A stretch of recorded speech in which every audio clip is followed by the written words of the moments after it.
بسم اللہ الرحمن الرحیم۔ دارالاحسان کے تعلیمی پیج پر خوش آمدید۔ تو پہلا آج 9th کلاس کا لیکچر ہے، مطالعہ پاکستان کا۔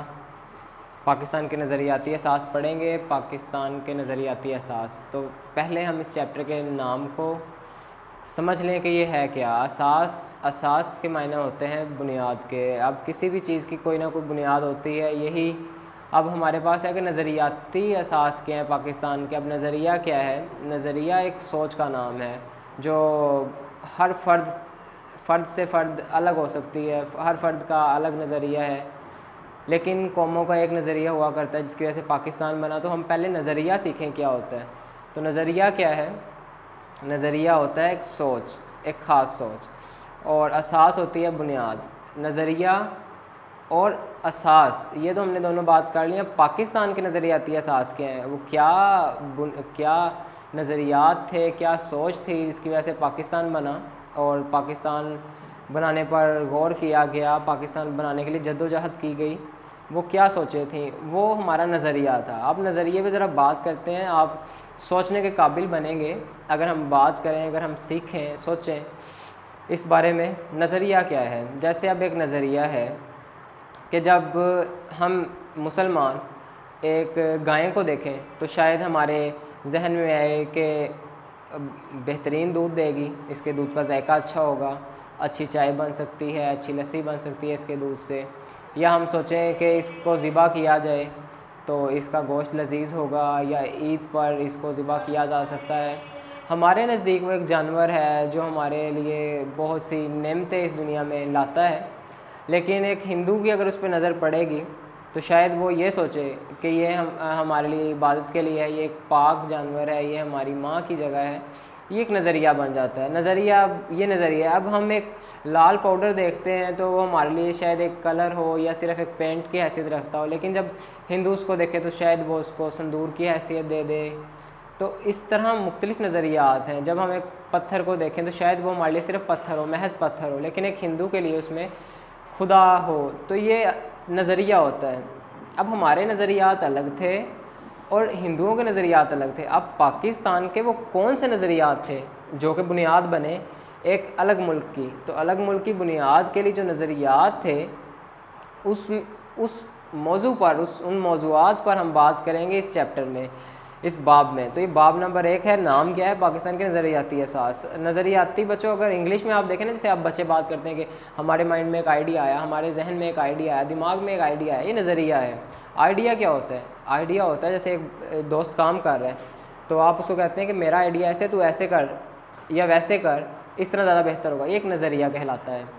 تو امید ہے کہ آپ نظریے کو اب جاننے لگ گئے ہیں، کیونکہ 9th کلاس ہے، اب سینس آف ہیومر، آپ کا سوچ میں پختگی آ چکی ہوتی ہے، آپ کا فہم جو ہے وہ مضبوط ہو چکا ہوتا ہے۔ تو یہ نظریہ ہے۔ تو نظریہ انگریزی کے لفظ آئیڈیالوجی سے نکلا ہے، جس کے معنی ہے کہ ہم کسی بات پر، کسی موضوع پر غور و فکر کرتے ہیں۔ تو اب یہ ہمارا آئیڈیا ہوتا ہے کہ ہم کسی چیز کے بارے میں کیا سوچتے ہیں، یہ نظریہ کہلاتا ہے۔ اساس، بنیاد ہو گئی۔ تو بچوں جب ہم اس کے اوپر جب نیکسٹ آگے چلیں گے، ایک دفعہ ہم اس کو ختم کریں گے معروضی، مختصر، اور یعنی ہمارے معروضی سوالات اور ہمارے مختصر سوالات جو ہوتے ہیں وہ، اور ہم اس کو تفصیلی سوالات کے ساتھ پہلے ایک دفعہ ختم کریں گے، پھر اس کے بعد ہم مکمل باب کو دیکھیں گے۔ تو اب آئیے دیکھتے ہیں کہ پہلا سوال کیا ہے۔ تو اس کا پہلا سوال ہوتا ہے توحید، کہ توحید سے کیا مراد ہے۔ تو توحید سے مراد ہے، توحید سے کیا مراد ہے، یہ پوچھا گیا۔ توحید بچوں واحد سے نکلا ہے، یکتا سے نکلا ہے، یعنی توحید کا مطلب ہی ایک ہے۔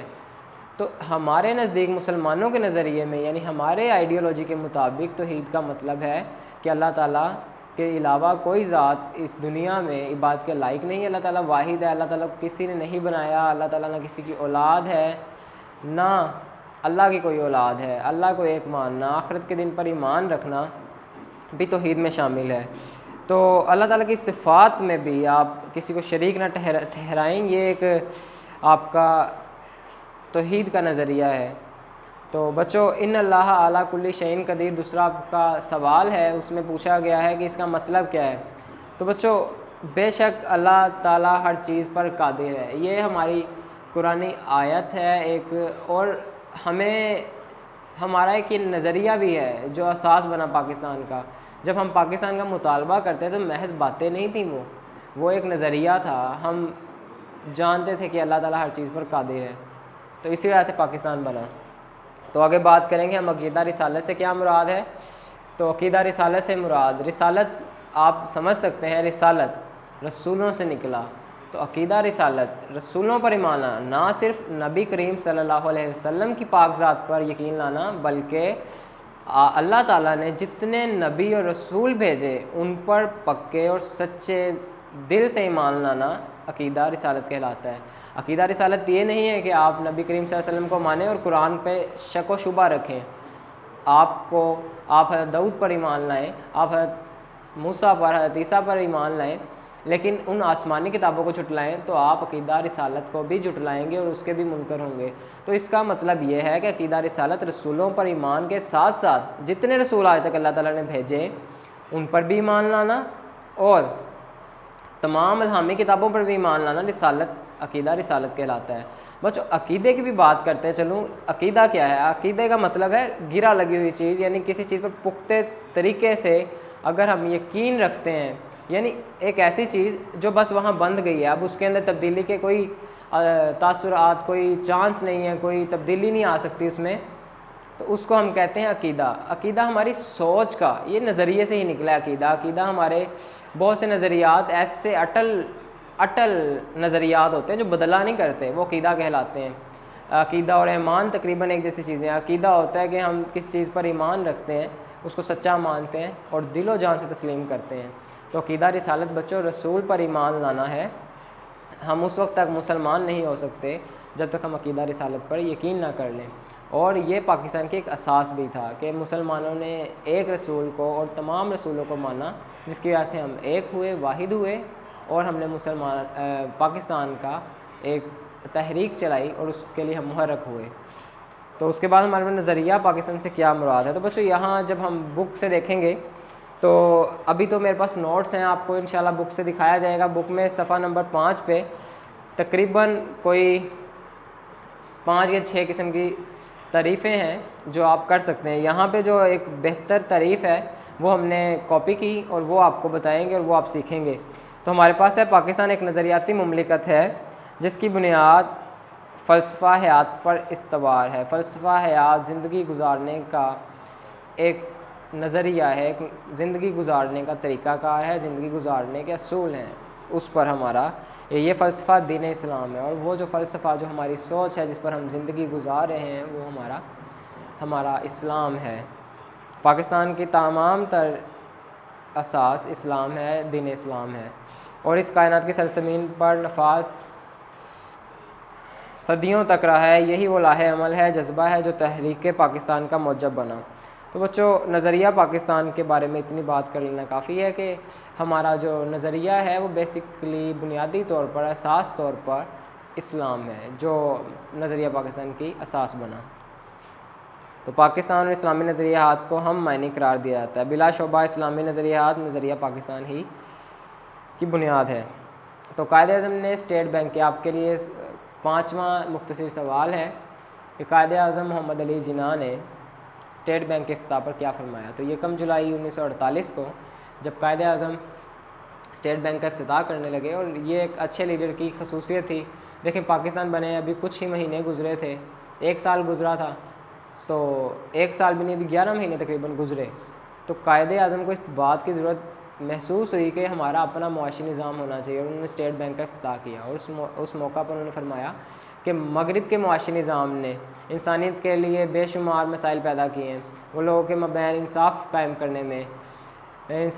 کرنے میں کیا کہہ سکتے ہیں, انصاف قائم کرنے میں ناکام رہا ہے. ہمیں دنیا کے سامنے ایک ایسا معاشی نظام پیش کرنا ہوگا کہ ہم جو کہ اسلام کے صحیح تصورات کا مساوات اور سماجی انصاف کے اصولوں پر مبنی ہو. تو ہمیں مغرب کے معاشی نظام پر نہیں رہنا, ہمیں اپنے معاشی نظام کی ضرورت ہے جو آپ صلی اللہ علیہ وسلم نے بتایا, جو جیسے سود سے پاک معاشرہ, سود سے پاک, بغیر جس میں غریب کا اسحال نہ ہو, سود جو ہے غریب کے لیے بہت بڑا سوال ہے. ہمارے یہاں جو معاشی نظام دیا گیا اس میں قرض حسنہ دیا گیا, جس میں ہم کوئی کسی قسم کا سود نہیں لیتے, غریب کی مدد کرتے ہیں. آپ صلی اللہ علیہ وسلم نے غریب کی مدد کرنے کے لیے جس نے قرضہ دیا اس کو جنت کی بشارت دی, اس کو بتایا کہ اس کے لیے جنت ہے. تو ہمیں قائد اعظم نے جو الفاظ بتائے وہ یہ لفظ تھے کہ مغرب کے معاشی نظام نے تو غریبوں کو مزید زیادہ کمزور کر دیا ہے, تو وہ کمزور سے کمزور ہوتے گئے. تو اب ہمیں ایسے معاشی نظام کی ضرورت ہے جو غریبوں کے درمیان میں انصاف قائم کر سکے. تو آج کے لیے یہ 5 سوالات ہیں, آپ وہ تیار کریں گے اور اس کے بعد انشاءاللہ کل کے پیریڈ میں, کل کے لیکچر میں ملاقات ہوگی. اللہ حافظ.